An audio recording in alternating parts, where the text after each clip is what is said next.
All right, let's answer the Q&A questions from 2 days ago.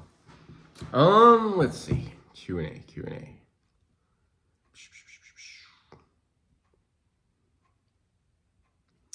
What is your full name, Mr. FB? Stupid question.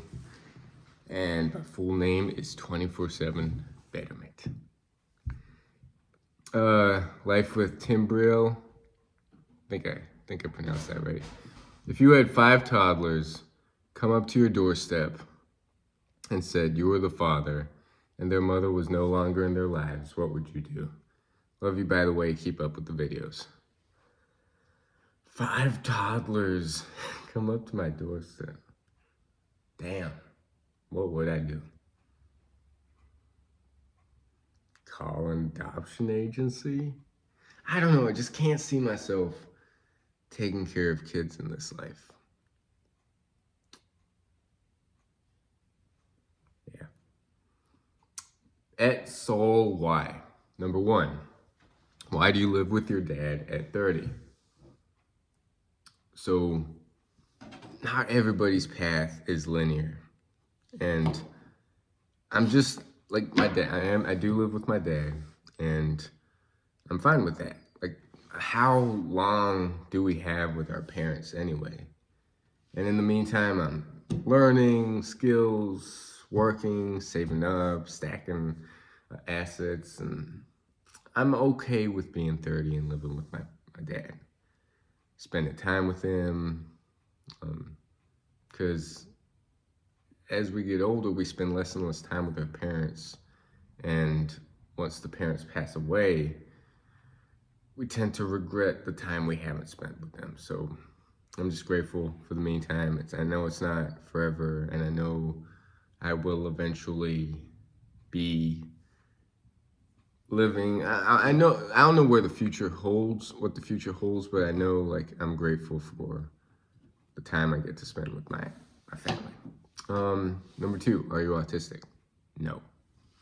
Although a lot of successful people have been deemed autistic, like Warren Buffett, although he wasn't like diagnosed autistic.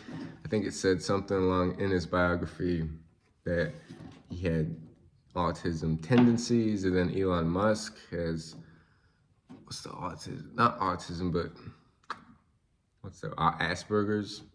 So a lot of successful people, geniuses, have some form of autism. And I'm not saying I'm a genius or anything, but I've worked with people who have autism, and no, I do not have autism. 3, why are you still in the same spot after a decade plus of self-improvement? I am not in the same spot than I was with a decade of self-improvement. I've grown a lot. I've learned a lot. I've gained skills. I've developed relationships. Got different experiences, failures, successes. I've grown a lot. And for people that still think I'm in the same spot, yes, I'm in the same spot in some aspects, but no, I'm a completely different person than I was 10 years ago. And I'm going to keep learning, I'm going to keep growing, and that's life, right? Life isn't continuously uphill. You're going to experience a lot of failures. That's the greatness, that's the great thing about life, is the failures. If it was all uphill, then life would be so boring if you could just get everything you want. Anyways, Mike V, next to closeness to God, I think that getting over anxiety with others is the greatest single one of many benefits, ending masturbation for good. I agree with that. That's probably the greatest benefit of this journey. It is an internal journey when you're trying to stay away from those pleasures and lust, and because the mind always, like, it thinks a lot about sex. It thinks a lot about, and it takes up so much space in the head. And when you kind of like get rid of that, you can kind of like sit with yourself, and you just get closer to God. You get closer to nature. You get closer with other people. You're able to connect more. You're able to connect more with yourself. It's just, anyways, question. You tried to quit fapping and hooking up for well over a decade before you ever got nearly this far. And congrats on your persistence. What made the essential difference for you this time? Was it just the cumulative effect of learning self-control? Did something finally click? Did you find external motivation, etc.? I think it's a combination of that because I haven't given it up entirely, but I'm aware each and every day that it is getting weaker, the urge to go back. And also the fear of going back is there too. Like, I don't want to go back. I don't want to have to restart. So the day count has helped. And I have learned that, like, over the years, the relapses have gotten less. And, like, it's just become more of a way of living. But what was the difference this time around? Momentum? I don't know. Just like spending a long period without it, and it just like progressively just getting weaker, like that association in the brain tied to PMO and lust and all. Like, the longer we do something, the more the mind and the body's just gonna like acclimate to it. And I don't know, like, maybe it's part of just being tired of having to keep starting over and being tired of just not being a person of my word. Although there's some aspects of my life where I'm not being a person of my word. So I don't know, it's just accumulation of all that, learning self-control, just not wanting to go back, fear of going back, just wanting more out of life and knowing that I don't think I could get that without this tool of NoFap, without the tool of staying, like, my mind. I need the full capabilities of my mind to get to where I'm trying to get to. And that's why I'm so like trying to be so disciplined and not live a balanced lifestyle. Because what I want to achieve in this life is like greatness. Like, I want to be great. I want to master the mind. I want to master the body. And to do that, I can't slip up. I can't go against my word. I can't have PMO in my life. I can't, like, I need to be closer to God. I need to be closer with myself. I need to be disciplined. I need to live a disciplined lifestyle. And anyways, I don't know if that answered anything, but like external motivation, yeah, sure. Internal, external, I'm trying to utilize every tool to help get me where I'm trying to get to. And I also just don't want to identify as a person that watches that stuff or is controlled by my mind and the pleasures of the world. At Be More, Get More, what is the vision for your life? What will be your accomplishments? Will you marry, have kids? Will you build your YouTube channel and make it a career? What will you do, my friend? This YouTube channel, I don't really have high expectations or goals for it because it's just going to be a form of journaling what my thoughts out there, and we'll see where it goes. I do want to start building other channels though and focusing more on that and like the editing and the storytelling and how I carry myself more. So that's a goal.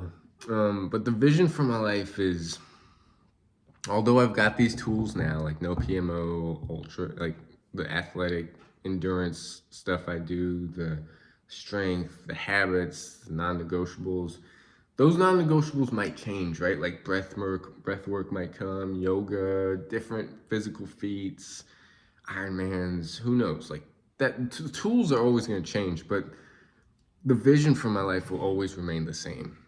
Growth, spiritual growth, physical growth, mental growth, emotional growth. And I just want to keep learning, keep building, keep like just delving within, going towards my fears, being more introspective. Like that's my vision for my life. It's a continuous journey of just never settling.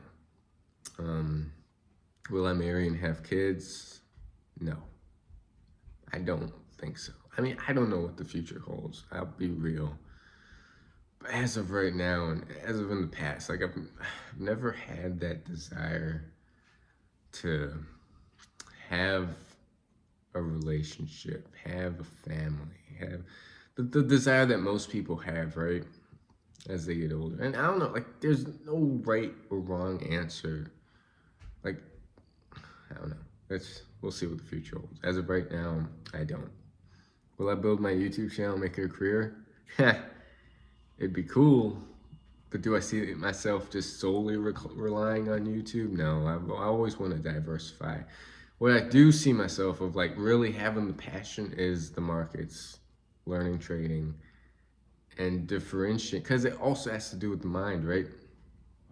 It can get into like gambling pretty quick just based off lot sizes. Like you can know what you're doing, but if you just risk too much, then it turns into gambling, and then you have to work on your mind for trading and markets also. So that's what I love about it too, because a lot of it is mindset.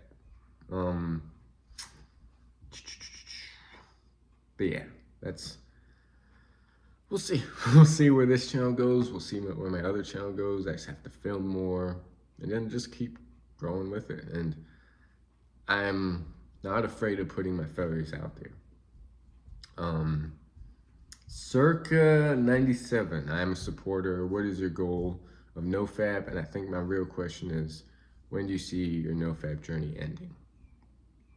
Never. I want to live a life of celibacy. I don't see fapping as beneficial.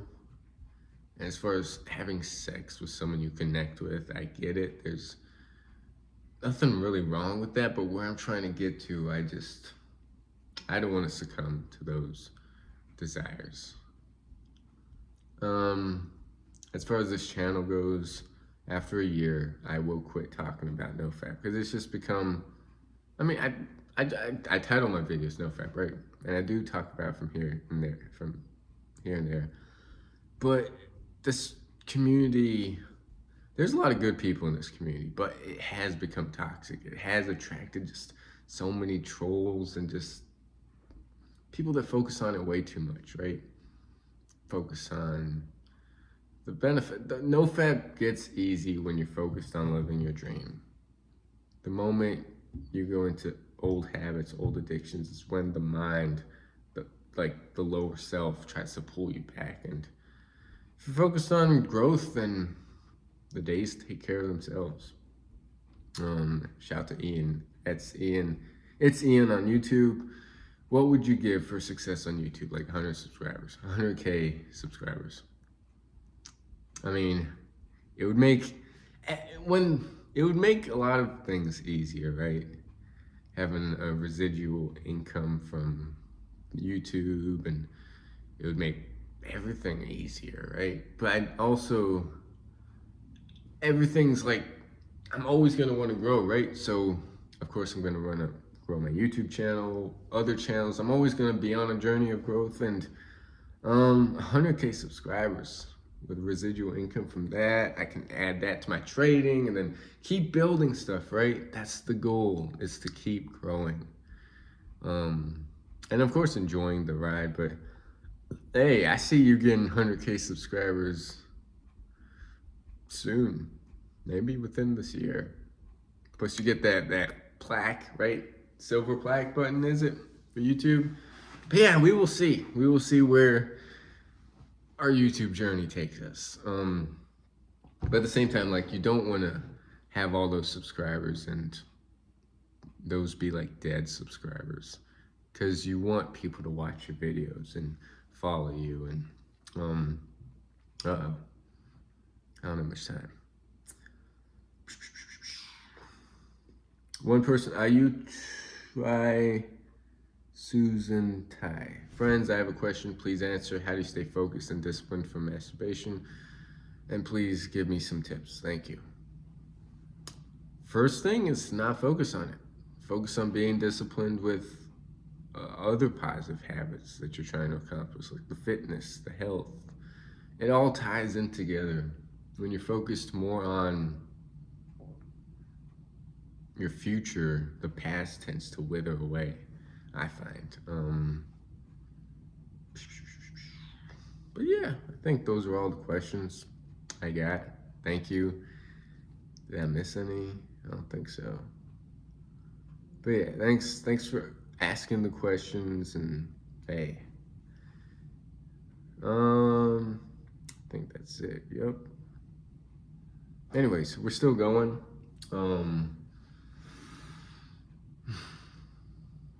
After this NoFap, after 365 days of NoFap, I will move on.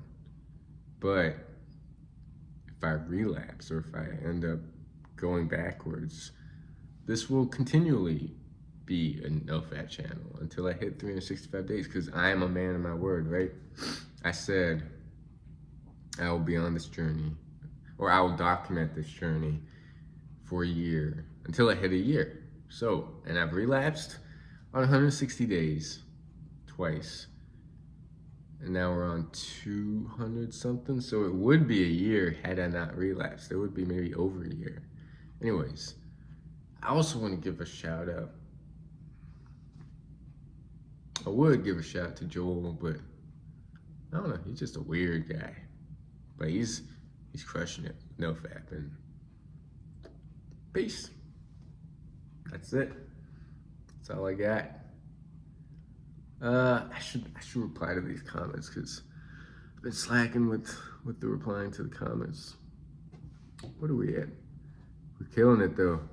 Even though it's kind of slowed down the views and the growth. 2.78 thousand subscribers. 2,786 subscribers is crazy.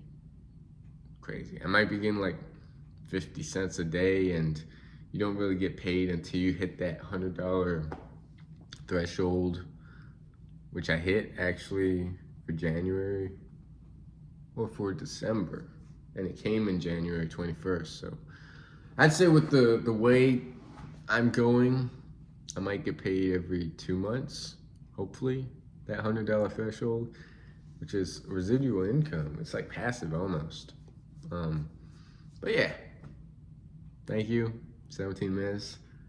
That's a long video. Anyways, peace.